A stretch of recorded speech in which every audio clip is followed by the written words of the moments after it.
नमस्कार शेतकरी मित्रांनो, राज्यात सध्या पुण्यश्लोक अहिल्यादेवी होळकर शेतकरी कर्जमुक्ती योजनेअंतर्गत पात्र शेतकऱ्यांच्या याद्या प्रसिद्ध होत आहेत. मात्र अनेक शेतकरी मयत आहेत. त्यांच्या कुटुंबियांना आता एक प्रश्न पडला आहे की कर्जमाफीची ही जी रक्कम आहे ती आपल्याला कशी मिळणार आहे.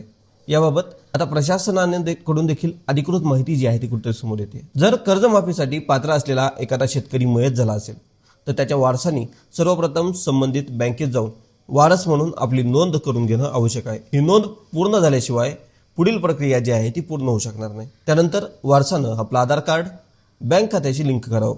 त्यासोबतच आपलं सरकार सेवा केंद्रावर किंवा शासनानं दिलेल्या सुविधेद्वारे आधार प्रमाणीकरण करून घ्यावं.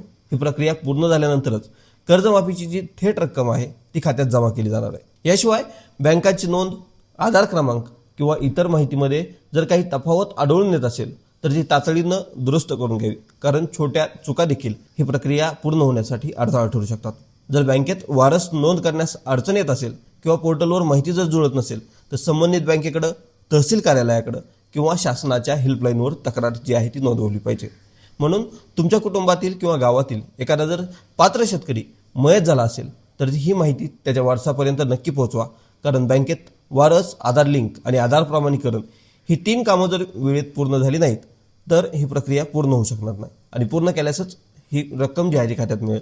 हा व्हिडिओ जो आहे तो जास्तीत जास्त शेतकरी कुटुंबांपर्यंत शेअर करा, जेणेकरून माहिती अभावी कोणाचाही या कर्जमाफीतून प्रक्रियेतून अडकणार नाही.